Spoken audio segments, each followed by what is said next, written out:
भाई नमस्कार। भाइयों, इस वीडियो के अंदर में आपको कुछ यूनिवर्सल मैसेज मैंने डाले हैं, वो जरूर देखना, जो मुझे कल प्राप्त हुए थे। आज तारीख है 30/5/2026। मित्रों, जो मेरे रामलाल जी काल्पनिक मित्र हैं, वो एक बार एक घर के मालिक हुए। वे उस घर का संचालन करते थे। उनके परिवार में उनकी पत्नी, दो बड़े बेटे और चार छोटे बच्चे थे। रामलाल जी समाज के संपन्न लोगों में गिने जाते थे। रामलाल जी के घर में रोजाना अनेक कार्य होते थे। घर को सुचारू रूप से चलाना अर्थात घर को रन करना, वित्त का प्रबंधन करना, परिवार की देखभाल करना तथा घर का रखरखाव करना प्रमुख जिम्मेदारियां थी। ये वे जिम्मेदारियां थी जो किसी भी घर में पिता की होती हैं और देश में चयनित सरकारों की होती हैं। हालांकि रामलाल जी घर को अच्छी तरह से चलाते थे,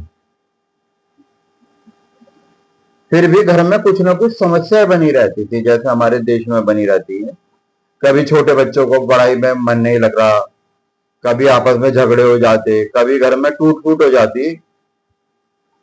तो रामलाल जी कहते, यार जिस दिन कुछ नहीं हो रहा उस दिन पड़ोसी से विवाद ही हो जाएगा। और इसके लिए वो बड़े डिप्रेशन में रहने लगे थे। और ये उनके परिवार की रोजमर्रा की चुनौतियां थी भाइयों। एक दिन रामलाल जी ने मुझे अपनी घर की समस्याओं के विषय में बताया। उनकी बात सुनकर मैंने उनसे कहा, मैंने कहा, भाई रामलाल, अब आपको किसी आर्किटेक्ट से मिलना पड़ेगा। मुझे लगता है ये जो समस्याएं हैं ये तुम्हारे घर की संरचना से संबंधित है। इसके बाद मैं और रामलाल एक आर्किटेक्ट से मिलने गए। आर्किटेक्ट ने उनके पूरे घर का निरीक्षण किया, हर कमरे को देखा, घर की पूरा व्यवस्था को समझने की कोशिश की। और घर का निरीक्षण करने के बाद आर्किटेक्ट मेरी तरफ देखकर बोले कि राजीव जी, मैंने जो देखा है उसके अनुसार इनके घर की अधिकांश समस्या घर को चलाने से नहीं बल्कि घर के स्ट्रक्चर, फॉर्मेट और डिजाइन से जुड़ी है। और एक बात उन्होंने और के लिए, और ये ऐसा ही कुछ तो आप लोगों के देश में है कि देश में जो समस्याएं हैं उसमें काफी सारी समस्याएं जो स्ट्रक्चर, फॉर्मेट और डिजाइन से जुड़ी हुई हैं। फिर उन्होंने रामलाल जी से कहा, आपका घर एक कैजुअल और एक औपचारिक इनफॉर्मल घर की तरह है। जैसे कि आपका जो देश है वो एक इनफॉर्मल कंट्री है, कैजुअल कंट्री है, और इसे आपने अपनी समझ और एक राजमिस्त्री की सहायता से बनाया है। जबकि हम एक बिल्डर हैं, हमारे पास इन हाउस विशेषज्ञ हैं, टेक्नीशियन हैं, इंजीनियर हैं, डिजाइनर हैं और आधुनिक उपकरण हैं। इसकी मदद से हम एक बेहतर, अधिक व्यवस्थित, टिकाऊ, फॉर्मल कंट्री बना सकते हैं। अर्थात उनका कहने का मतलब ये था कि हम इसकी सहायता से एक अच्छा मकान बना सकते हैं, एक अच्छा देश बना सकते हैं। एक अच्छा घर केवल ईंट और सीमेंट से नहीं बनता, बल्कि सही योजना, सही डिजाइन, विशेषज्ञ सहयोग से बनता है। यह सुनकर रामलाल जी ने पूछा, क्या इससे मेरी सभी समस्या समाप्त हो जाएंगी? आर्किटेक्ट मुस्कुराकर बोले कि नहीं, इससे केवल वही समस्या दूर होंगी जो घर या देश की संरचना, डिजाइन और व्यवस्था से जुड़ी हैं। लेकिन घर को कैसे चलाना है, परिवार का प्रबंधन कैसे करना है, आपसी व्यवहार कैसा रखना है और दैनिक जिम्मेदारी कैसे निभाना है, ये आपकी जिम्मेदारी है। अर्थात किसी भी देश की जो रनिंग बॉडी है, जो रूलिंग पार्टी है, उसकी जिम्मेदारी है। और इससे संबंधित समस्या का समाधान आपको स्वयं करना होगा।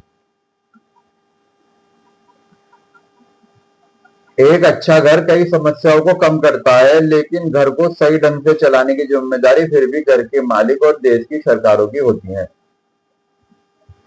मेरे सुझाव पर रामलाल जी ने घर की दिशा में आगे बढ़ने का निर्णय लिया और मैंने उनसे कहा कि भाई अब आपको आर्किटेक्ट से मॉडल पे बात करनी चाहिए।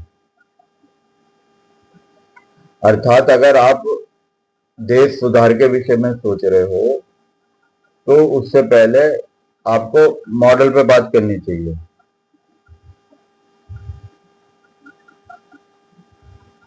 उसके बाद हमने नए मॉडल के विषय में बात करी, मुख्य लेआउट प्लान देखा, सब लेआउट प्लान देखा, जिसमें हमने इलेक्ट्रिक का, प्लम्बिंग का, किचन का, बेडरूम का, सबका लेआउट प्लान विस्तार से देखा और उस पर चर्चा की। धीरे धीरे रामलाल जी को समझ में आने लगा कुछ समस्या घर को चलाने के तरीके से जुड़ी होती हैं, जबकि कुछ समस्या घर की मूल संरचना डिजाइन से दोनों का समाधान अलग अलग तरीकों से करना पड़ता है। और यही बात किसी देश पर भी लागू होती है। कुछ समस्या सरकार के संचालन से जुड़ी होती है, जबकि कुछ समस्या देश की व्यवस्था, संरचना, डिजाइन से जुड़ी होती हैं और दोनों को समझना, अलग अलग पहचानना आवश्यक है। तो मित्रों, ये बातें तो यहाँ खत्म हो गई हैं। मित्रों, अब हम इस स्क्रिप्ट को 3 दिन से लिख रहे थे और कल हमने इसे फाइनल टच दिया। और जब अपने रात व्यापारिक व्यवस्थाओं से घर पर आया था तो एक जो डिवाइन मैसेज मेरे पास आया, एक यूनिवर्सल मैसेज मेरे पास आया, वो मैं आपको बता रहा हूँ। मित्रों, यूनिवर्स से जो मैसेज ये आता है, ये मैं अपनी भाषा में आपको बता रहा हूँ। बिल्कुल सेम मैसेज जैसा आया वैसा नहीं बता रहा आपको, क्योंकि उसे समझना थोड़ा सा कठिन होगा। कि देखिए, सरकारें तो जो रनिंग बॉडीज होती हैं देश में, वो हर 5 साल में बदल जाती है और उनका काम देश को रन करना होता है।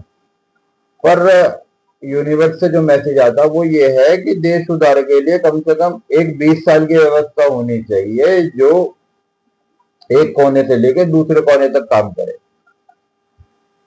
और जिस पर सरकार के बदलने का कोई इम्पैक्ट ना पड़े, क्योंकि जब भी सरकारें बदलती हैं वो कामों में डिस्टरबेंस आ जाता है और ये आप लोगों को पता है कि नई सरकारें पुरानी सरकारों का कुछ काम रोक देती हैं, कुछ अपना जोड़ देती हैं, बिल्कुल बंद कर देती हैं। ऐसा होता आया।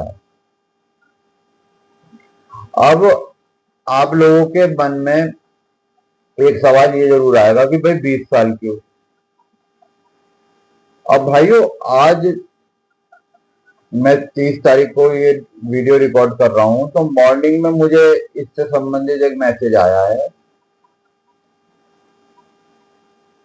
तो उसकी हम ये सोच रहे थे भाई नई वीडियो बना के डालेंगे, पर समय को खराब करना मैं आपको यही बता देता हूँ। वो ये है कि भाई हमें 20 साल का समय क्यों लगेगा? तो यूनिवर्स से जो मैसेज आता है वो ये है कि जो अगर देश सुधार आपकी सरकारें करेंगी वो दर्द से करेंगी, वो पेनफुल होगा, क्योंकि सरकारें आपकी बिना प्रॉपर रिसर्च के काम कर रही है। और जो यूनिवर्स क्या चाहते हैं कि वो प्रेम से, प्रॉपर, मतलब सबकी कंफर्ट जोन में, सबकी समस्या को समझते हुए काम है। और यहाँ पर जो मेरे अपने विचार हैं वो ये हैं, इन विचारों से भी आपको बात को समझने में सहायता मिलेगी कि जो देश सुधार है वो आपको एजुकेशन से, ट्रेनिंग से, सपोर्ट सिस्टम से। सपोर्ट सिस्टम क्या होता है? जैसे आपको कि भाई लोन की सपोर्ट कर रहे हैं आप, और इस तरीके की आप, और टाइम सपोर्ट कर रहे हैं। ये टाइम सपोर्ट ये होता है कि आप किसी भी चीज में बदलाव लाने से पहले संबंधित व्यक्तियों को चीजों को समझने में, उन्हें इम्प्लीमेंट करने में उसकी हेल्प भी कर रहे हो, उससे टाइम भी दे रहे हो कि आराम से कर लो भाई, जल्दीबाजी कोई नहीं है। क्योंकि आपका बना रहना पहले हमारे लिए इंपॉर्टेंट है, सुधार बाद की बात है। और उसके बाद मतलब एजुकेशन, ट्रेनिंग, सपोर्ट, उसके बाद री एजुकेशन, रिट्रेनिंग। क्योंकि एक बार की एजुकेशन, एक बार की ट्रेनिंग के बाद जरूरी थोड़ी ना है कि लोगों को चीज समझ आ जाए, वो फॉर्मली काम करने लगे। तो भाई पेशेंस रखना पड़ेगा, तसल्ली रखनी पड़ेगी, धीरे धीरे काम करना पड़ेगा, जल्दीबाजी नहीं है। इस वजह से इसमें 20 साल का समय है। नहीं तो अगर आप दर्द से लोगों की भावनाओं को, लोगों की जो व्यवस्था है उनकी इम्पोर्टेंस ना समझो और तोड़ फोड़ करके आप दर्द से आप बदलाव लाओगे तो वो तो जल्दी हो जाएगा। ठीक है मित्रों।